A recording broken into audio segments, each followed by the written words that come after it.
आता खरी गिरनार चढायला सुरुवात होणार होती. उत्साहात आम्ही गिरनार चढायला सुरुवात केली.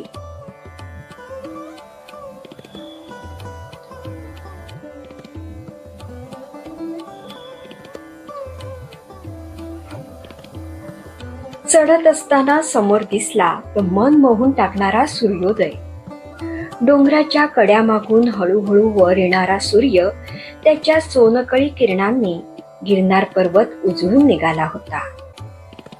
सकाळची वेळ, ताजी हवा आणि हवेतील आल्हाददायक गारवा यामुळे आम्ही न थकता पूर्ण उत्साहात गोरक्षनाथाच्या टेकडीपर्यंत कधी पोचलो ते कळलेच नाही.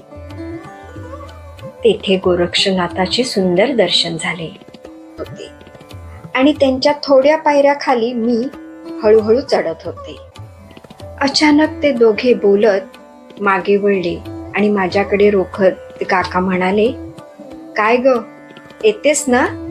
चल लवकर." माझ्या पोटात एकदम धस झालं आणि विस्मयही वाटला. क्षणभर मला वाटलं कदाचित माझ्या पाठी त्यांचे कोणीतरी नातलग वगैरे असतील, त्यांना ते सांगत असतील.